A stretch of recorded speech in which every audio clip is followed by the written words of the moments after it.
Our gospel passage for today, found in the gospel attributed to John, is a long one.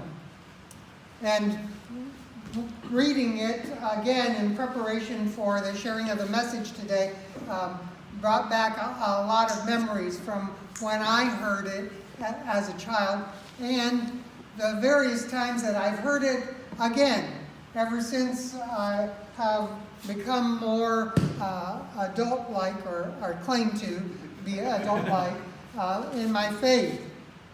One thing for sure is that this passage brings a whole new meaning to the phrase, "Here's mud in your eye."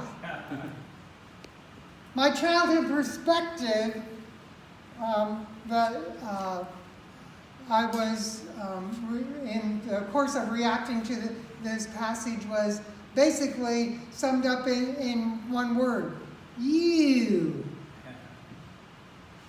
I'd hear this passage read, proclaimed during the Mass that I attended, and how Jesus took some dirt and spit in it and then rubbed it into somebody's eyes.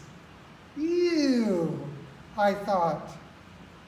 And how many of you have that sort of memory or a flood back of a similar sort of experience that you had a mother that always went when you had something on your forehead or cheek? You, right? Right.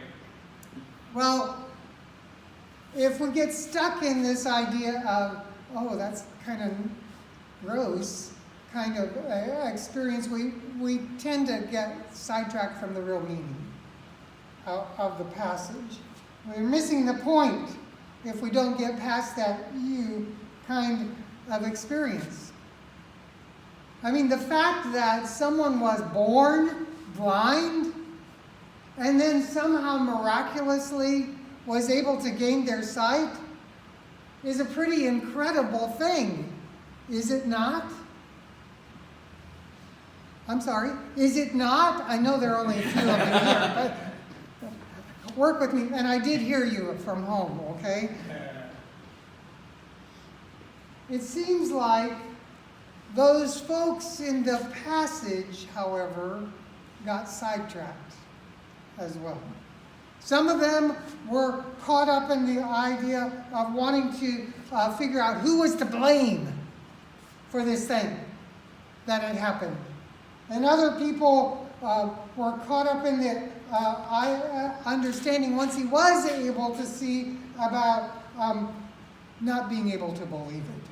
Just denying that the whole thing ever happened.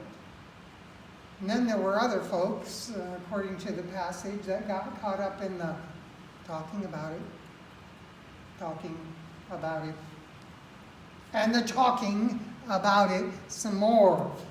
Seemed like they couldn't get enough of talking about this whole thing. And then there was a whole other segment of the society, according to the passage, that got caught up in wanting proof. I want to know this thing happened for sure. Or there were a few that wanted credit for the miraculous thing that had happened, or who should be given credit for this incredible regaining of sight.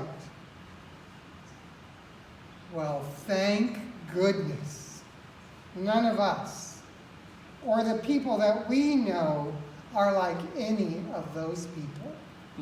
Right?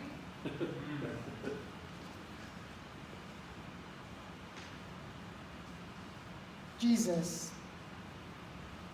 according to the passage, did an incredibly miraculous thing. And the person that had experienced this blessing realized that his comfort and healing didn't come from a system or from any of the goings on around him. He admitted he didn't understand it freely, but somehow it had happened.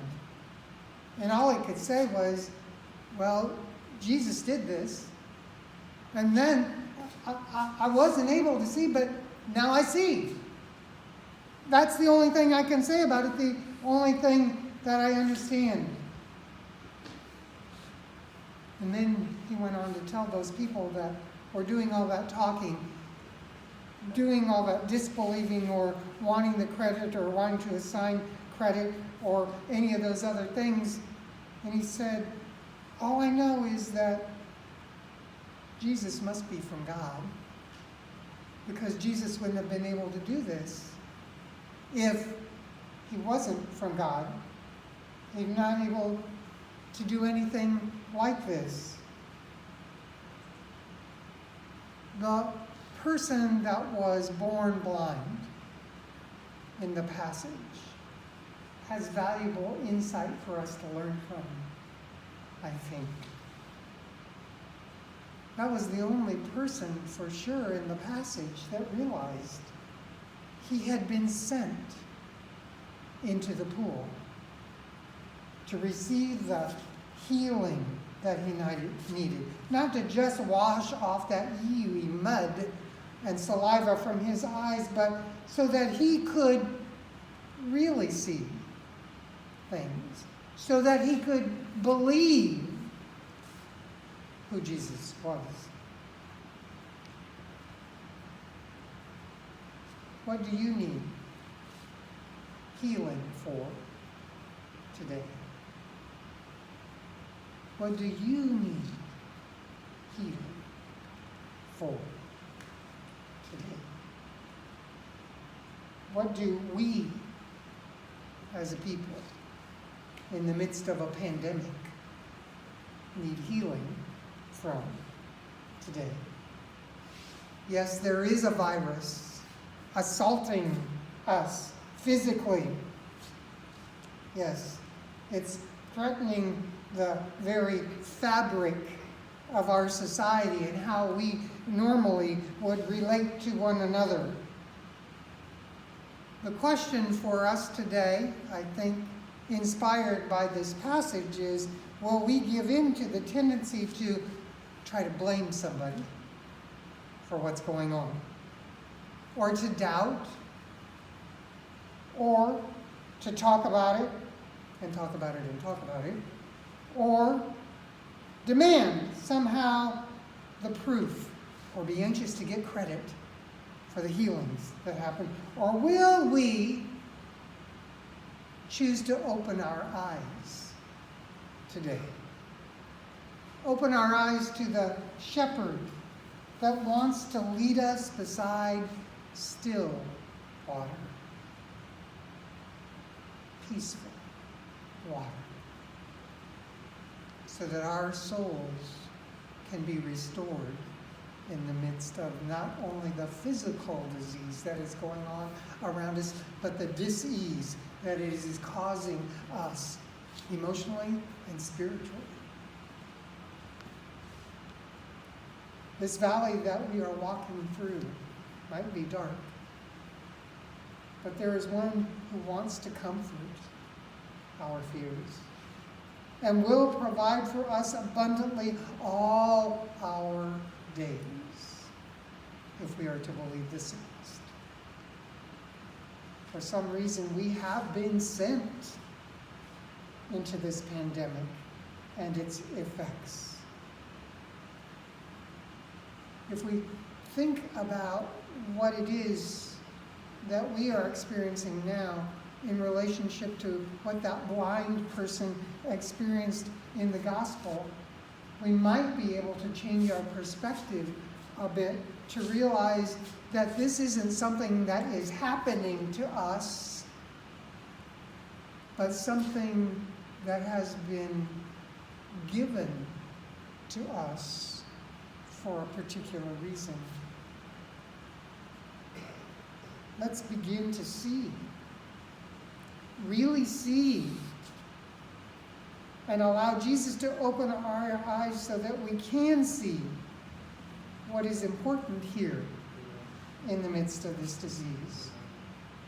And it's not the why or the how or the who of the disease, but whether or not we will put into practice what Jesus has taught us about trust, about abundant living, about dwelling with God and in God's ways in the midst of it, or not. Yes, this disease is a terrible thing. So is the blindness that was experienced by that person according to the gospel. But perhaps the hint that Jesus gave the crowds back then is a good thing for us to remember today. Why is this happening? Perhaps so that the glory of God can be revealed, even in the midst of it. This isn't something that has been imposed on us, but rather an opportunity for us, for you and I, our society, and the world, to let the glory of God be revealed. And we do that by being more determined than ever to go and do what Jesus told us to go and do, and to find ways that God's glory can be recognized, even in the midst of the suffering.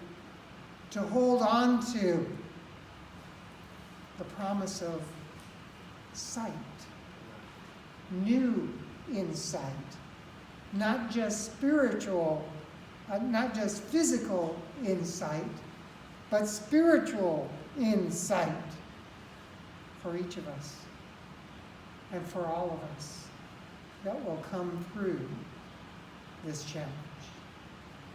I pray that we have the faith and the courage to make that so. Amen.